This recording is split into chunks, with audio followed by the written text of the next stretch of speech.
messieurs, chers amis, le Havre est symbolique à plusieurs titres.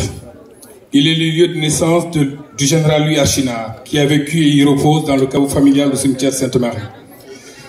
Ce général fut l'adversaire d'Amadou Sékou, roi de Ségou, fils d'El Hadj Omar Foutiyou Tall, bâtisseur de l'Empire tout couleur. Une histoire bien connue de vous, Madame le ministre. Cette ville est aussi celle de M. Antoine Fnac, ancien maire du Havre, ami du président Léopold Sédar Senghor. Notre illustre président normand dans l'âme avait ses habitudes pendant ses vacances d'été dans son fief de Verson. Au mois d'août, une fois tous les 2 ans, il consacrait un jour à la communauté sénégalaise, toujours accompagné de sa famille et de M. Roufnac. D'où l'hommage qui lui a été rendu par la médiathèque Léopold Sédar Senghor. M. Roufnac, fidèle ami du Sénégal et de la communauté sénégalaise du Havre, exprimant aussi avec générosité en son temps son attachement à la coopération décentralisée, vecteur de développement. En construisant au cœur de la ville de Podor, au cœur de la vieille ville de Podor, entre Tchofi et Souyouma, la case des tout-petits que vous avez eu en charge en qualité de maire de la commune. Voilà donc résumé le contexte dans lequel votre visite, Madame le ministre Aïssata Tall Sall. Mais qui est Aïssata Tall Sall? Affiliée à la famille de Cheikh Omar Foutiyou Tall, fille d'un illustre journaliste de radio, pionnier de la station radiodiffusée de Podor, nièce d'un flamboyant colonel de l'armée sénégalaise, reçue à 11 ans au lycée John Fitzgerald Kennedy à Dakar. Bachelière avec mention, sortie major de sa promotion à l'université Cheikh Anta Diop de Dakar, en droit privé, devenu avocat brillant et célèbre. Voilà votre profil naturel. Femme leader qui investit la politique pour changer le destin de son pays. Reconnaissant vos talents, M. Abdou Diouf, président de la République d'alors, vous nommant ministre de la Communication et porte-parole du gouvernement à l'âge de 41 ans. Excusez du peu, femme et jeune au sommet du pouvoir. Podor qui vous a vu naître, vous élit maire par 2 fois pour une période de 12 ans. Vous êtes nommé ministre d'État le 7 novembre 2019.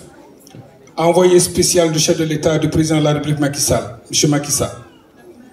Le 1er novembre 2020, il vous choisit en qualité de ministre des Affaires étrangères et des Sénégalais de l'extérieur, devenant ainsi la première femme à occuper ce poste au Sénégal. Sans surprise, vous avez l'habitude de la première place. Ce jour, le président Macky Sall vous donne mission de venir rencontrer la communauté sénégalaise du Havre et de la Normandie pour nous apporter toute sa considération et son écoute. Cette communauté vous remercie pour cette marque de respect et d'intérêt qu'elle a tant espéré et attendu depuis l'élection du président Macky Sall en 2012. Vous êtes bien le Premier ministre à fouler le sol havrais à ce titre. L'occasion est belle. Alors, permettez-moi de vous exposer quelques suggestions et inquiétudes partagées. L'agence consulaire du Havre est la première agence ouverte en France, il y a près de 50 ans. Depuis 2000, plusieurs consulats généraux ont vu le jour dans cette grande ville de France, dans de grandes villes de France, ce qui est pour les Sénégalais une preuve de prise en compte par les autorités de leur pays. L'agence du Havre, première dans son domaine, est restée figée, pionnière dans son domaine, est restée figée dans les mêmes prérogatives et compétences depuis sa création. Est-ce une volonté du pouvoir? Le consulat général de Paris, c'est bien, mais c'est loin pour une communauté aussi importante. Nous avons des liens forts avec notre pays. Cela a des conséquences. Nous avons besoin, et le disons avec insistance, de faire établir les pièces d'état civil, les pièces d'identité, les passeports et autres documents pour nos familles. Et même quelquefois de l'accompagnement social. Notre pays a besoin de partenaires au développement, investisseurs et coopérateurs décentralisés. Le bassin normand est sous-exploité dans ce domaine.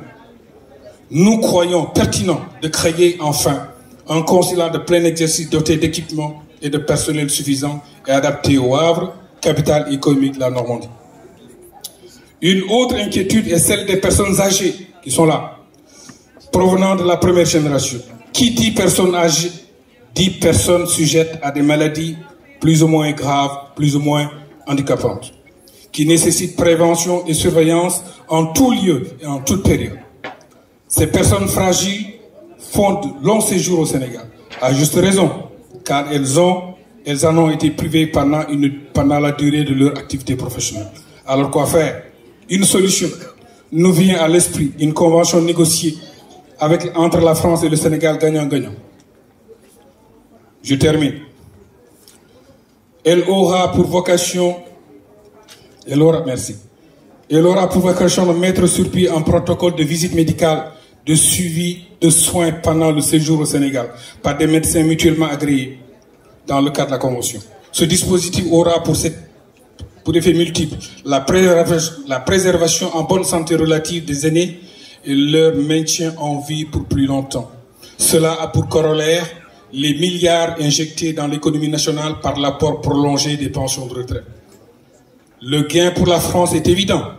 Des hôpitaux moins encombrés par des patients atteints de maladies longues et aggravées, nécessitant des séjours longs à l'hôpital et étendus à des structures de rééducation, quelquefois suivis de décès, malheureusement. On voit aisément que dans cette affaire, nos deux pays y gagnent, l'un par l'abondance des ressources et l'autre par la réduction des coûts sociaux et de santé. Bien entendu, les personnes âgées y trouvent le compte par une durée de vie plus longue et en bonne santé, en meilleure santé. Le dernier point que nous souhaitions évoquer avec vous est l'offre potentielle des jeunes, souvent formés à l'école française et bien formés. Ces jeunes engagés et dynamiques font des séjours réguliers de prospection pour trouver des opportunités d'entreprendre au Sénégal. Certains sont déjà sur place et bien implantés avec leurs TPE, très petites entreprises qui se développent en nombre modeste certes, mais ils sont bien là. D'autres reviennent échaudés par leur expérience, car souvent victimes de relations avec des intermédiaires prédateurs et autres partenaires peu scrupuleux. Ces épreuves découragent les plus valeureux. La troisième catégorie, majoritaire, cherche, interroge, épargne, se forme, attend l'opportunité de se lancer. Nous souhaiterions que les ministères concernés, le vôtre, ceux de l'économie et des finances, notamment se penchent sur ce phénomène pour créer un service dédié exclusivement à des profils d'entrepreneurs et de potentiels entrepreneurs, car notre pays a besoin. Il se fait tard.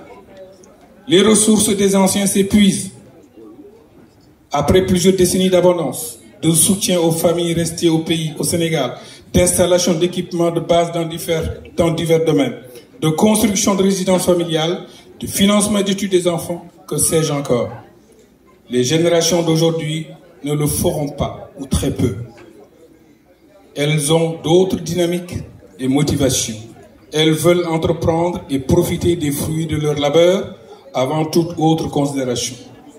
Pensez-y avant qu'il ne soit trop tard. Madame le ministre, Mesdames et Messieurs, chers compatriotes et amis, je vous remercie.